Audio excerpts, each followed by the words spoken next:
पुर्तगाल की family reunion appointments. पुर्तगाल में immigrants को बहुत सारे मसलों के साथ साथ एक ये भी मसला है कि भाई फैमिली बुलानी है तो आपको फैमिली रियूनियन की अपॉइंटमेंट ही नहीं मिल रही है। 1 साल 1.5 साल से तकरीबन सभी अपॉइंटमेंट्स बंद की गई हैं और सभी अपॉइंटमेंट्स जो है कोर्ट के ज़रिए मिल रही हैं लोगों को। तो आज इसके बारे में कुछ चीज़ें डिस्कस करने जा रहे हैं। वीडियो का टॉपिक बड़ा इंपॉर्टेंट है, वीडियो को लास्ट तक लाजमी देखिएगा। अगर आपको कोई लीगल असिस्टेंस चाहिए, आपको फैमिली अपॉइंटमेंट चाहिए, कोर्ट केस करना चाहते हैं, तो भाई आप डिस्क्रिप्शन में टीम का कॉन्टैक्ट डिटेल मौजूद है, वहाँ कॉन्टैक्ट कर सकते हैं। जैसे आपको पता है पुर्तगाल में काफ़ी ज़्यादा चीज़ें वर्स्ट होती जा रही हैं डे बाई डे। इसी तरह जो लोग टीआरसी होल्डर हैं उनको फैमिली बुलाने के लिए भी प्रॉब्लम्स को फेस करना पड़ रहा है। फैमिली पहले आपको पता है अपॉइंटमेंट, नॉर्मली अपॉइंटमेंट आप ले सकते थे आईमा के ऑफिस से, लेकिन अभी आजकल नहीं मिली। अब उसका प्रोसेस क्या है, पहले भी वीडियो बना चुका हूँ, पहले ये वीडियो देखें।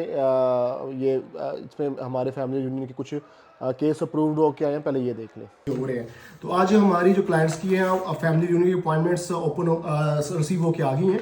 अच्छा जी, ये फैमिली यूनियन की अब स्नैरियो क्या है। फैमिली यूनियन के लिए आपको कोर्ट केस करना पड़ा और कोर्ट केस का जो अप्रूवल टाइम हो 3 से 4 महीने, यानी कि 3 से 4 महीने में आपका डिसीजन आ जाता है। इसका प्रोसेस ये होता है कि आपकी पहले आपने जो कंडीशंस होती हैं आपकी कि आप फैमिली बुलाने के लिए एलिजिबल है कि नहीं है। अगर आपने एक वाइफ बुलानी है तो आपकी सैलरी का 30% आप प्लस कर लें। अगर आप ऊपर बच्चे आप सॉरी फैमिली वाइफ का 40% आपकी सैलरी का प्लस करें और जो बच्चे हैं उनका 30% ऐड करें। अगर एक वाइफ बुलानी है तो बेसिक सैलरी के ऊपर अगर आईआरएस आपकी लास्ट ईयर की ठीक है तो आप बेसिक सैलरी पे भी बुला सकते हो, वरना नॉर्मली क्या होता है कि 1200-1300 यूरो सैलरी होनी चाहिए। ये लॉयर की रिकमेंडेशन है आजकल। अगर आपके 2 से 3 बच्चे हैं तो फिर आपकी सैलरी कम से कम 2000 यूरो होनी चाहिए। अब ये इस पे 2000 यूरो सैलरी का मतलब है कि 800-800 यूरो टैक्स पे, सोशल सिक्योरिटी पे करना। तो इसके भी सॉल्यूशंस हैं। विदाउट टैक्स भी आपका अप्रूवल करवाया जा रही है, लॉयर करवा देते हैं। और हमारी जितनी भी ये अपॉइंटमेंट्स हो रही हैं फैमिली यूनियन की, ये विदाउट टैक्स सारे मामला तो हो रहे हैं, ठीक है। तो टैक्स पे करने की ज़रूरत नहीं है।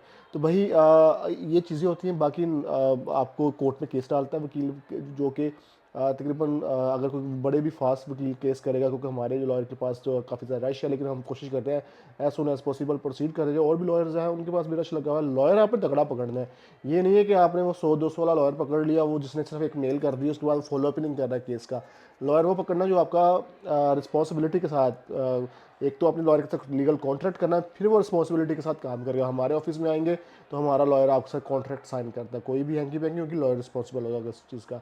तो ये हमारी अपॉइंटमेंट जितनी भी है फैमिली यूनियन की, इनका जो ऑन एवरेज टाइम हम कैलकुलेट करेंगे, पहले महीने महीने में भी प्रूव हो के आई हैं, क्योंकि अभी अब छुट्टियां समर वेकेशंस भी होती हैं और सभी लोग जो है ना अब इसी तरफ जा रहे हैं। सभी हज़ारों में 25-26 हज़ार जो फाइल केस हुआ है 2025 के अंदर हो चुका है एम आई खिलाफ।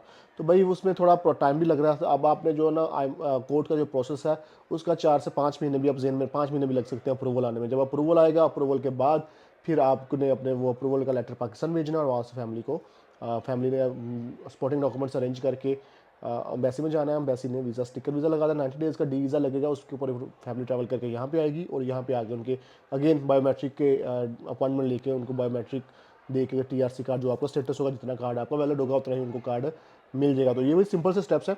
अगर फैमिली यूनियन के लिए आपको कोई लीगल सर्विस चाहिए, हमारे ऑफिस में आपको टोटल जो भी प्रोसेस है, आपकी इनकम कितनी होनी चाहिए, लॉयर के थ्रू फेस टू फेस आपने लॉयर के साथ बैठ के डिस्कस करना है।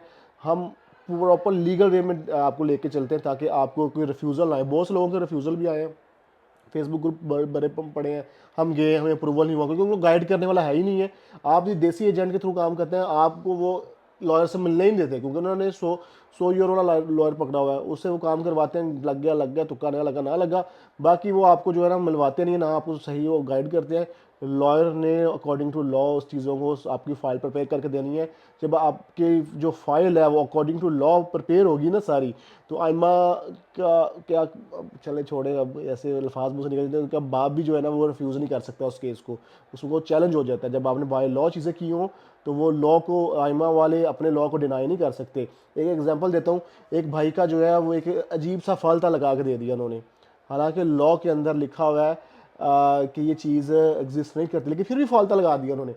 वकील ने उस लॉ को जो गवर्नमेंट की साइड पे जो उनका जो गजट होता है उसके अंदर जो लॉ है उसको निकाल के सारी म्यूटेशन डाल के वो डाली है, तो भाई वो उनको रिमूव करना पड़ा वो फालता, और उस बंदे को टीआरसी कार्ड इशू हो गया। इसलिए अगर आपकी फ़ाइल जो है, आपके जो डॉक्यूमेंट्स हैं, वो अगर कोई लॉयर कर रहा है तो आपको 110% आपको आपके मामला सॉल्व हो जाएंगे। बाकी कोई लीगल असिस्टेंस चाहिए तो डिस्क्रिप्शन में आप टीम से कांटेक्ट कर सकते हैं। अगर आप जर्मनी में जाना चाहते हैं, मूव करना चाहते हैं, मैंने इस पर वीडियो बनाई है। जर्मनी का वीज़ा नहीं होगा, अगर आप किसी भी यूरोपियन कंट्री की टीआरसी है, आपको फ्लाई करके जर्मनी जाना है और आपकी डायरेक्ट टीआरसी अप्लाई होगी, 1 से 2 महीने में आपको जर्मन का टीआरसी कार्ड मिल जाएगा, ओपन परमिट जैसे पुर्तगाल का होता है। कहीं भी काम करें, जॉब करें, बिजनेस करें, वो आपकी मर्जी है। मिलते हैं नेक्स्ट वीडियो में एक नई इन्फॉर्मेशन, एक नए टॉपिक के साथ। ही अपना बहुत सारा ख्याल रखिएगा। अल्लाह हाफिज़।